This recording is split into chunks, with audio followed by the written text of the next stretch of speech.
ফরিদপুর জেলার সংক্ষিপ্ত ইতিহাস।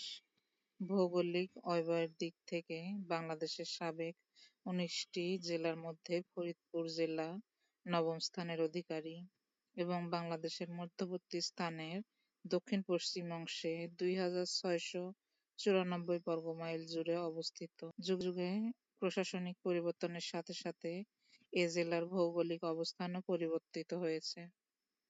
বর্তমানে ২০২৬ সাল পর্যন্ত এ পূর্ণাঙ্গ জেলাটি ৫টি জেলা ও ২৭টি থানায় রূপান্তরিত হয়েছে।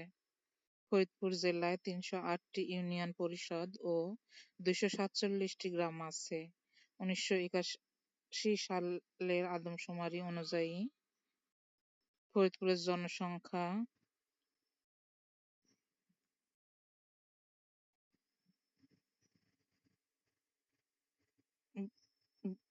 বিভিন্ন ধর্মাবলম্বী।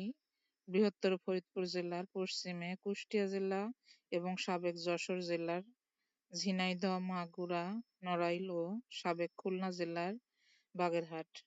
পূর্বে আছে সাবেক কুমিল্লা জেলার চাঁদপুর, উত্তরে সাবেক ঢাকা জেলার মুন্সিগঞ্জ ও মানিকগঞ্জ এবং পাবনা জেলা। ফাতেহাবাদ পরগনার নাম কখন কিভাবে ফরিদপুর হলো তা নিয়ে অনেক বিতর্ক আছে।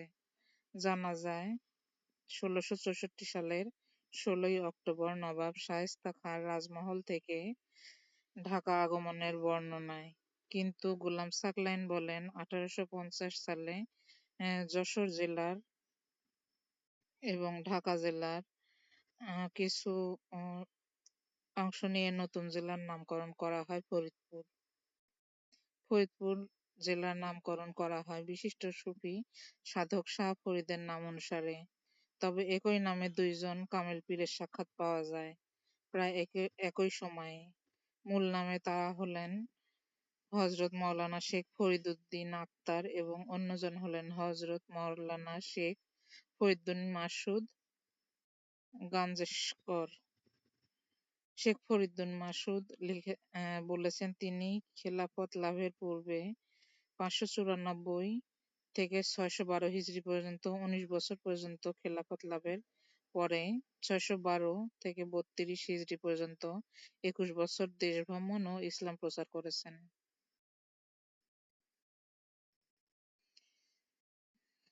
ফাতেহাবাদ ছিল একটি পরগনার নাম। এই পরগনার অন্তর্ভুক্ত ছিল ঢাকা জালালপুর নামের আরেকটি পরগনা।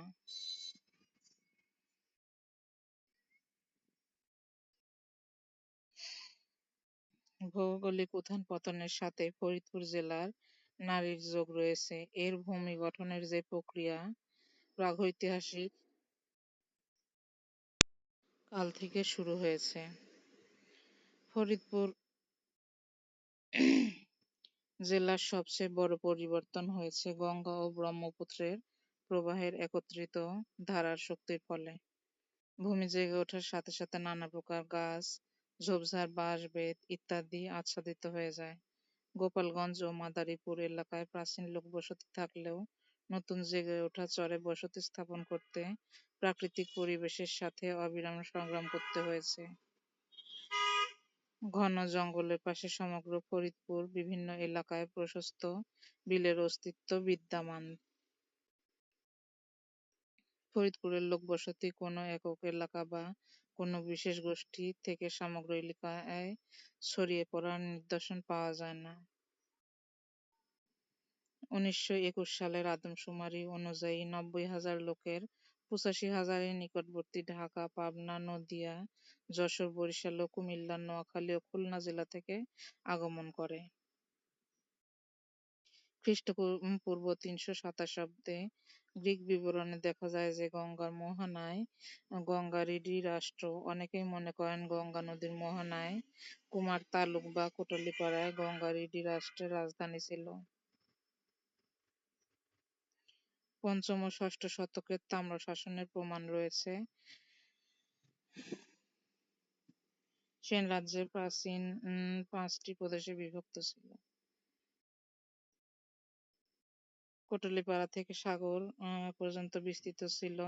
সুলতান মুগিসউদ্দিন তুগরিল ফরিদপুর অঞ্চলের কিছু অংশে কর্তৃত্ব স্থাপন করলেও সুলতান রুকনউদ্দিন বরবক শাহ 1459 থেকে 65 সাল পর্যন্ত সর্বপ্রথম কোটলীপাড়া সহ চন্দ্রদ্বীপ দখল করেন। ফরিদপুরের উত্তর-পশ্চিম অঞ্চল রাজশাহী জমিদারের আওতাভুক্ত ও ঢাকা নায়েবাতার অন্তর্ভুক্ত ছিল, অর্থাৎ এটা ছিল নায়েবের অধীনে সুবেদার বা নায়েবে নাজিম, যার প্রধান অফিস ছিল ঢাকা। ফরিদপুর স্থানান্তর হয় 1815 সালে। একজন সহকারী কালেক্টরের অধীনে এ জেলাকে পৃথক মর্যাদা দেয়া হয়।